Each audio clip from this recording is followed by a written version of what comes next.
Welcome to this edition of Peak Performers Podcast with your host, Thor Conklin. Thor will be sharing the necessary tools, strategies, and psychology you'll need to become a peak performer in any area of your life or business. Welcome back to another episode of the Peak Performers Podcast. I'm your host, Thor Conklin, and today we have Dr. Glenn Livingston. He's a veteran psychologist and was a longtime CEO of a multi-million-dollar consulting firm that serviced several Fortune 500 clients in the food industry. You may have seen him in the New York Times, the Los Angeles Times, ABC, NBC.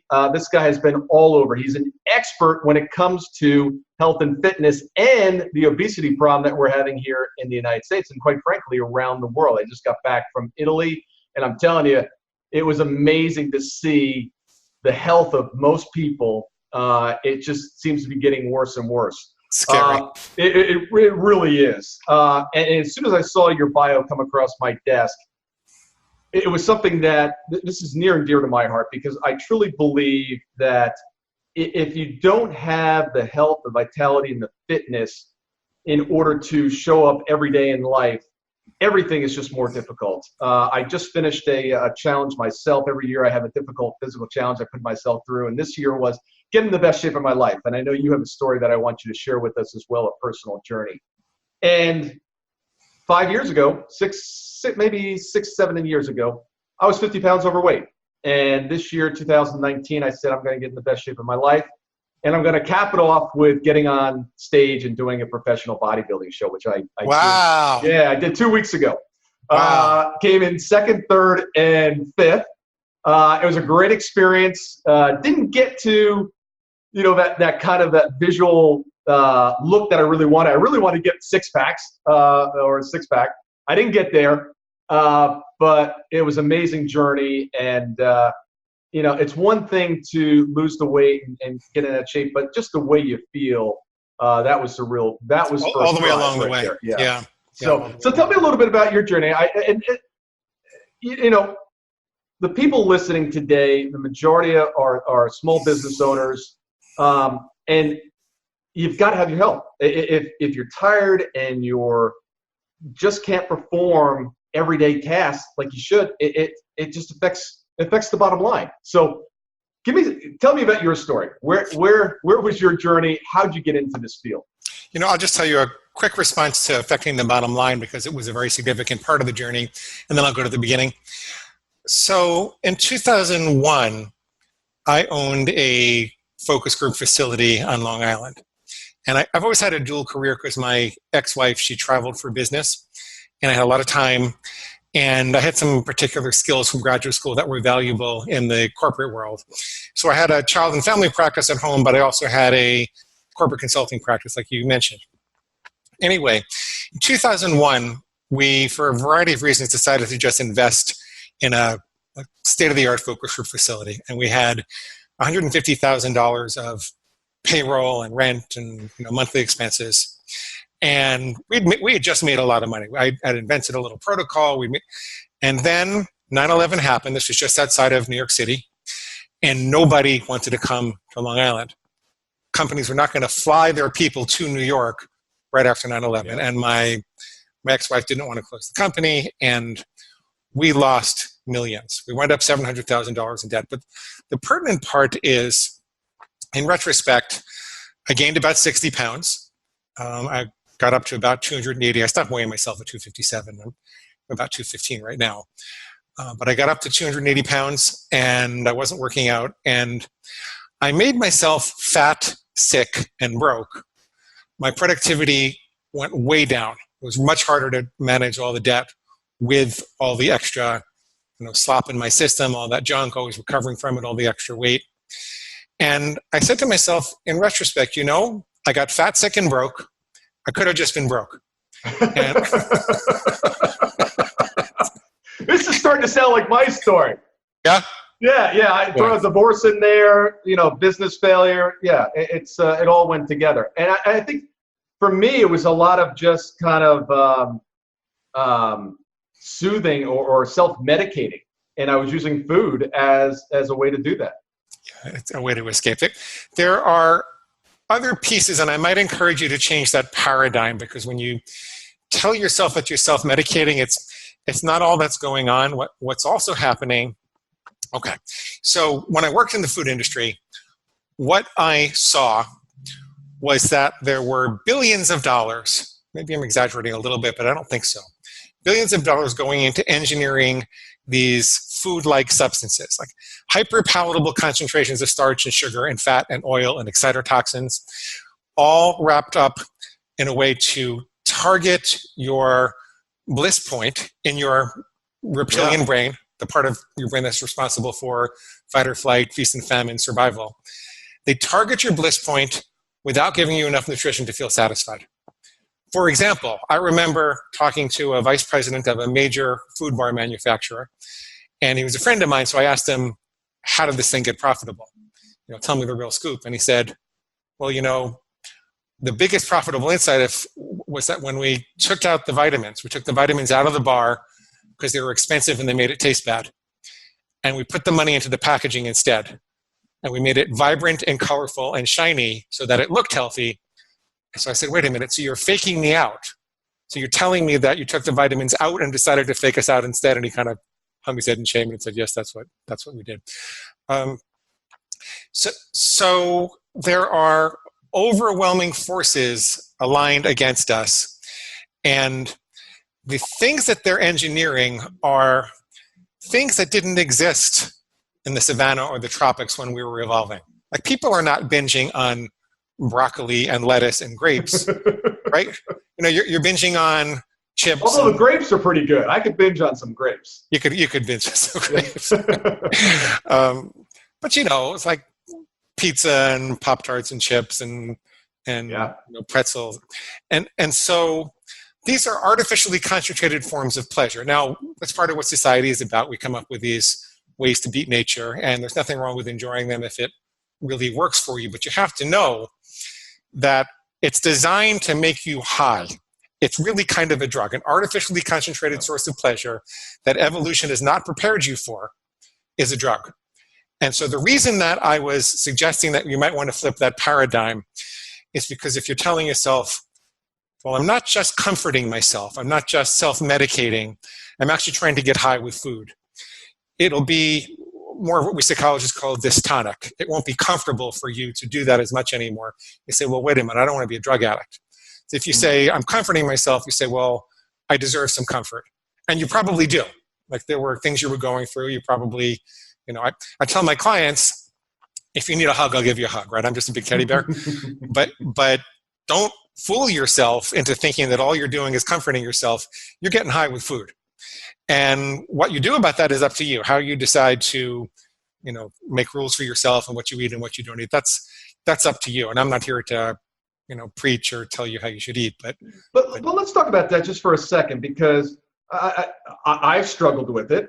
And what I found is I came to a decision where I said, this is not who I'm going to be. I'm going to change this. And I kind of drew a line in the sand. And I think for most people, that's a difficult process to get to that point where they draw the line, or many times they draw the line every, January 30th or January 1st. Yeah. And it's not really a line. It's just kind of an idea. How do you get clients to, one, recognize, make the shift, and then make it permanent? So it's important to understand that we get the wrong advice in our culture. We're told to eat well 90% of the time and indulge 10% of the time. I just have a kind of general guideline, everything in moderation. And first of all, a lot of these engineered substances are not designed to be had in moderation, right? Right. I mean, there's a reason you have the whole bag of potato chips. Right. Yeah. But secondly, using a general guideline as opposed to a real line in the sand burns your willpower a lot quicker. The reason for that is that if, let's say, I'm going to eat chocolate 10% of the time and avoid it 90% of the time. Well, every time I'm in front of a chocolate bar, I have to make another decision. Yeah. Willpower is the ability to make good decisions. It turns out it's a fatigable muscle. It's not like a genetic gift. It's more like gas in the tank. Yeah. And willpower is worn down every decision you have to make during the day. Not just food decisions. People have trouble resisting marshmallows after you make them do math problems. So when you're processing your email, you're wearing down your willpower because you have to decide, do I spam it? Do I reply to it? Do I defer it? Do I delegate it? So I really haven't told you the story, but a good part of the solution that we discovered was to use hard and fast rules rather than guidelines. So I would say, let's say I wanted to have chocolate 10% of the time. I would say I'll only ever have chocolate on Sundays, or I'll only ever have chocolate, even better, the last three calendar days of the month. Yeah. That's decide ahead of time. Yeah. And make the rule. I like it. Yeah. And that not only alleviates your willpower, but what it really does as you lean into it is you start to say, well, I'm just not the kind of the person who eats chocolate all month long. Those decisions have been made for me. Really, it's a matter of character. I've made a decision to become the kind of person who only eats chocolate the last 3 days of the calendar month. How do I get people to do it? I tell them a little story that convinces them that they're already doing it. So, Thor, if you go into a diner and the waitress sits you down at the table and she didn't see your tip and she says, hey, I'll be right back, I just got to get you a menu. And there's nobody up front and there's no video camera, nobody would see you take the $10 tip on the table. Would you take that money? No. How come? It's not my character. Right, because you're not a thief, right? Right. You have an unwritten rule that's a very clear line that says, I never steal. That woman worked hard for her money. It doesn't require willpower. It's just not in your character. So why can't you do that with food? That gets people thinking. The mantra that I have them repeat is that character trumps willpower. Most people are exhausted by trying to, bear down and make good decisions all day long. Hard and fast lines build character. Character trumps willpower. That's why I get people to do it. And then I ask them to find one simple rule. Some people come to me and they're just out of control. They have no hope. They've tried every diet under the sun. They've been doing this for 30 years and they lose weight and they gain it back. And I said, just slow down for a second. If there were one simple thing that you did that would make a big difference, but it wouldn't be too burdensome, what would it be? I know a guy who lost 150 pounds. He said he didn't want to give up any food. He loved fast food. He was going to keep going every day, lunch and dinner. And what he said was he was not going to go back for seconds. He said, all I'm going to do is I'm not going to go back for seconds. I said, okay, one rule you can follow. He decided that his lizard brain, the reptilian brain, I actually call mine my inner pig. I wish I chose a different name. It was going to be a very private thing, and I'll tell you how I got to that. But I called it my inner pig. And then I would make a line in the sand that said, I'll only ever have chocolate on the weekends again. And then any thought, feeling, image, impulse that suggested I would have even one bite, that would be pig squeal. And if I heard my pig saying something like, Glenn, you worked out hard enough. You're not going to gain any weight. You might as well have some chocolate even though it's Wednesday. You can start again tomorrow. I would say that was pig squeal. I didn't want the chocolate my pig did. The pig was squealing for slop, and I don't let farm animals tell me what to do. I don't eat pig slop. I don't let farm animals. It's really embarrassing for sophisticated psychologists like me. It took me 30 years to get to that. I suffered in so many ways. I went to Overeaters Anonymous. I had the best therapist. I took medication. I went to psychiatrist. I went to nutritionist. I grew up in a family of 17 psychologists and psychotherapists, and I was integrated into the best psychological circles in New York City, which is one of the best places to be in the world for psychology. And I went through all of these soul-searching efforts to figure out why I couldn't stop eating. And they all contributed to who I was as a person. I think they made me more lovable. I think they made it possible for me to forgive myself. I think that I wouldn't give it up for the world, but it was the wrong path to go to stop binging. What worked for me was when I said, I don't eat pig slop. I don't let farm animals tell me what to do. It wasn't a miracle. It wasn't instantaneous. What was instantaneous was the dissolution of the sense of mystery and powerlessness. I would as crude as it was, as primitive as it was, it would wake me up at the moment of impulse and give me a second to remember why I wanted to do this, what was my character with regard to that food, and I could make a choice if I wanted to. Eventually, since I realized I was the one making the rules, it was kind of silly for me to break them. I could make rules that were reasonable to follow. Yep. I eventually built a set of rules I was willing to follow, and I stopped making the wrong decision, and that's how I got that. I also kept a journal for 8 years about me versus my inner pig, all the crazy things it said and why they were wrong. Like, for example, it's not just as easy to start tomorrow. The way that our neurology works, if you crave chocolate today and you eat chocolate today, you're reinforcing the chocolate craving and you will crave chocolate more tomorrow. Yeah. So if you crave chocolate today and you don't eat it today, you're beginning to extinguish that craving, you'll crave it less.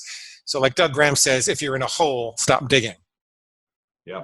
I forgot what the question was that you asked originally. I hope I answered it. No, you did. It's interesting because your philosophies are very much in line with what we talk about all the time. And I use the word identity as opposed to character, but it's identity.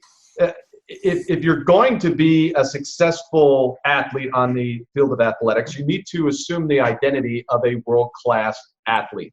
Yeah. If you're going to start to get the health and nutrition that you want, you've got to see yourself as a healthy, nutritious person. Because we act like our identity, and so often I find that people that struggle in different areas and aren't getting the results they want view themselves in the light of how they're currently acting or behaving or showing up in the world. And if you, like you said, if you try to do it with willpower or just gut it out or grind it out, you get worn down. But as soon as you form the identity of this is who I am, wow, the game changes, because it's like, well, now that I'm this person, I don't do those kind of things. Right. Let's dig into that just a little more. Yeah. Because there's a key difference in mindset between someone who has embraced an identity wholeheartedly and someone who is just kind of sort of making an effort. And that key difference is unfortunately obfuscated and discouraged by society as a whole. Oh, yeah. So when an Olympic archer aims at a target, first of all, he or she knows exactly where that target is. Knows where the bullseye starts, knows where the bullseye ends. He or she takes the time to position themselves, think about accounting for air resistance, pulling back the arrow, and then when they're all set, before they let go of the arrow, they see the arrow going into the target. They commit with perfection. What they don't say is, I'm going to do the best I can. They don't. I think I can. That's the wrong attitude for a winner. Yeah. Committing with perfection to the target to seeing the arrow goes in allows you to purge your mind of all the doubt and insecurity that would otherwise drain energy from accomplishing the goal. Now, if you miss the target, because you know exactly where it is, you can analyze what went wrong and how you might need to make adjustments. They don't ignore the miss. They analyze the miss, then they make adjustments, and they commit once again with perfection, and they let go of the mistake. So they commit with perfection, and they forgive themselves with dignity. Our neurology is set up in such a way that if you keep aiming at a target and you keep committing with perfection, the totality of your being, you are an Olympic archer. You are a bullseye hitter. And then you analyze what went wrong, and you don't have a fit after if you made a mistake. You don't say, oh my God, I missed the bullseye. I'm a pathetic archer. I might as well shoot the rest of the arrows into the audience, right? I mean, that's what we do with food, right? You touch a hot stove. Oh my God, I'm a pathetic hot stove toucher. I might as well put my whole hand down. That's what people do with food. It's really kind of silly. If you don't do that, if you don't avoid the pain of the miss, you let it get your attention and you pay attention and make adjustments, and you get up and you aim again. We are learning machines. If you get up and you keep aiming at that bullseye once and again, you're going to get better. It's like the Japanese say, fall down 7 times, get up 8. It's the same thing with food. You figure out what bullseye you want to aim for, then you aim with perfection. That's why my book is called Never Binge Again as opposed to Binge Sometimes. It's because that's the goal. You define binging as stepping off of your food plan or missing the bullseye, and you commit with perfection to hitting that bullseye. If you make a mistake or you eat something you shouldn't have, you don't just say, screw it, I blew it, let's just go to town the rest of the day or for a month. You get back up and you aim again. You can also make adjustments to the rules. When I use the word never, I'm using it in the same way that I do when I talk to my 2-year-old niece when she was little. And I would say, Sarah, you can't ever cross the street without holding my hand. Never, ever, ever, ever, ever, ever. Never. Do you understand me? Never. The reason I said that to her, even though I knew in 5 or 6 years her mother was going to teach her, I lied to her because she's not mature enough to entertain the idea, the image, or the impulse of crossing the street on her own. I don't want those ideas floating around her head. So what I'm saying is that our inner pigs, our lizard brains, they act at a very primitive level. All they know is eat, mate, or kill. They don't know love. They don't know spirituality. They don't know music. They don't know relationships.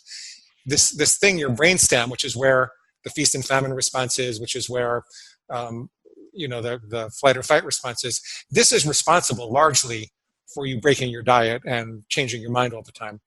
And it only knows eat, mate, or kill. You have to take control of that and push it down. It needs to be treated like a 2-year-old. It's not mature enough to aim at the target along with you. You have to tell it, I will never binge again. I will never have chocolate on a weekday again. I will never eat chocolate except for the last 3 calendar days of the month. I'll never go back for seconds. That doesn't mean that you can never do it. What it means is that that's where the target is and that you're explaining this to your lizard brain as if it were set in stone because you're the alpha dog. You can change your plans whenever you need to with wisdom and experience or knowledge and information that comes your way. You just don't tell your pig that you do. You tell your pig that it's set in stone. It's kind of an odd perspective, but it's a trick of mine that really makes a difference where nothing else does. You know what I found too is, so I just 2 weeks ago completed the bodybuilding competition, spent 11 months training hard, very strict diet. And then I went on a cruise last week. And basically for 5 days, it was a 7-day cruise. For the first 5 days, I said, I'll have anything I want to eat. Anything I want to. The 6th day I woke up and I said, time to get back on my nutrition plan. And it was like that. There was no decision. It was like I got up and it was like the next 2 days. And since I've been back, straight back on. I could have done that a couple of years ago. There was always that kind of lagging thing. But once you train your body and your mind, I think, at least this is my experience, and set your identity of who you are, even though there was a diversion, it was instantly back. But I guess it was kind of a conscious decision as well. It was like, you know what? For the next couple of days, I don't really care. I'll eat what I want. I wasn't being consumed or dictated by this thing. I felt like I had control over it. Does that make sense? It sure does. If you think about an archery target, it doesn't only have a bullseye. It has a second very clearly defined rung, a third very clearly defined rung on the outer edge, right? Well, that could correspond in real life to excursions or family events or birthdays.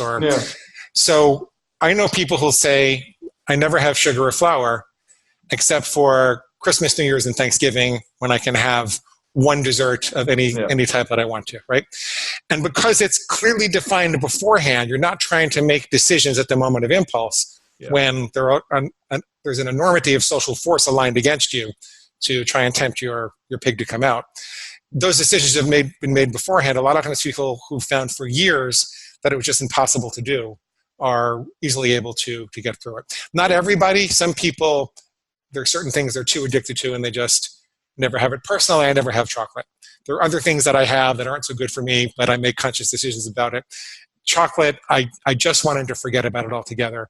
It's been years. I don't even know why I liked it anymore, and I'm happy like that.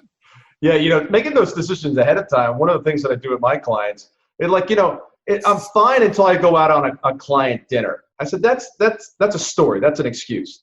I said, at 8 o'clock in the morning, you know what restaurant you're going to for that client dinner. If you don't, pick it out now. Pull up the menu online and pick out your dinner at 8 o'clock in the morning, because the dinner you pick out at 8 o'clock in the morning and stick to it is going to be a good choice. Don't wait till you get there and you start smelling everything. Yep. Decide ahead of time. I could take that a step further. That's great advice, by the way. What you can also do is not only look at the dishes on the menu, but you can look at the ingredients. Yep. And see if there's something special you want the chef to make for you. You can call ahead and ask them. And then you can use MyFitnessPal or Chronometer or any of the online trackers. Log your food beforehand so it's a fait accompli. Even if you're not a logger, just put it all in beforehand. The act of writing it all down and seeing what you're going to have reinforces the kind of person you're going to be and what you're going to do in that situation. I love it. I know you have a book that you're going to offer to the audience. And I'll add one last thing. And I really enjoyed this. Is one of the things that worked for me, and I always recommend this to clients, and I'd love your perspective on it, is when we tell the world what we're going to do, we have a tendency to stick to it a lot better. And every year when I come up with my big physical challenge, it was, hey, I'm going to get in the best shape of my life, and I'm going to get on stage. So 5,000 of my closest friends on Facebook, I knew, and I put it out there, I videotaped it. There was no going back. It was like, all right, and I'm a man of my word, so that plays in. But as soon as I do that every single year, I always follow through. So that external kind of accountability plays a big part, at least in my success. Is that something that you see in your clients as well? I'm in the middle of writing a book on motivation. And one of the things that we know is that extrinsic motivation, motivation about what other people are going to think about you, how couldn't you behave for other people, it acts as a kind of nitro booster to get things started. And I think what you do, Thor, is I think that once you've got that nitro boost, you carry it through and you find an enjoyment of the journey, and it becomes a part of who you are. And then it's the identity that makes it permanent. Yeah. If you rely solely on accountability, if you rely solely on extrinsic forces, it tends to lead to yo-yo dieting. But I have a very strong sense that you integrate it into who you are. It is. It absolutely. And I'll tell you, what's interesting is that I have a belief is that one of my drivers in life is I want to be a shining example of what's possible. I turned 56 this year.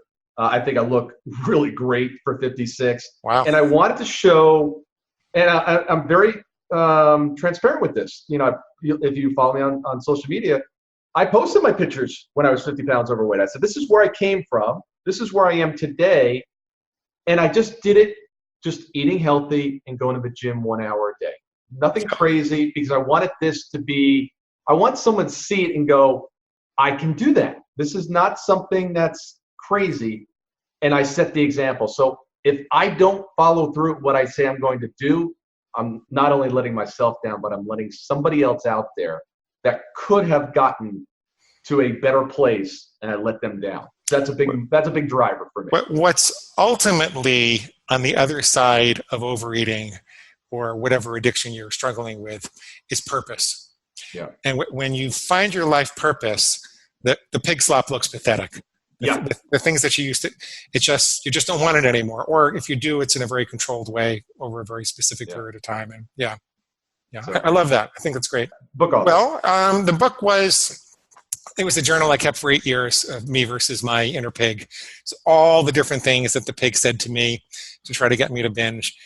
Chocolate comes from a cocoa bean, which grows in the land, therefore it's a vegetable, and things as simple as that, but also things that were a lot more devastating and difficult to beat, like, you've always tried before and you've always failed, therefore this is not going to work this time.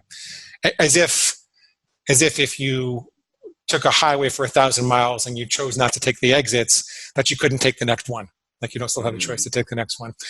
So there were all these things that it said and all these ways that I beat it, which people find miraculous in their own recovery. And I kept the journal for a long time. It was going to be really private because I thought I was this big sophisticated psychologist and I couldn't go out there and say there was a pig inside me. But then when I was getting divorced, I was a minor partner in a publishing company. And the CEO said we wanted to publish a book of our own so we could prove that we were better marketers and that we would attract better authors that way. So I said, okay, I've got this. I'm getting divorced. I would like to do some writing now anyway. I've got this journal that I kept for 8 years. How about I show it to you privately and you let me know if you want to do anything? Anyway, I spend a month editing it. I send it off to my partner, Yoav Ezer, and he comes back and he says, Glenn, donuts or pig slop? I don't eat pig slop. I don't let farm animals tell me what to do. And he proceeded to lose 86 pounds. Nice. So it took him about a year. And so we published it and it just took off. We've got about 700,000 readers and 2,000 reviews, and I've since written 4 other books to go along with it, and got a coaching program, a coach training program. It's really, really going very nicely. But the book is, if you go to neverbingeagain.com and click the big red button, you get the book for free. You get a set of starter food plan templates regardless of what dietary philosophy you're on.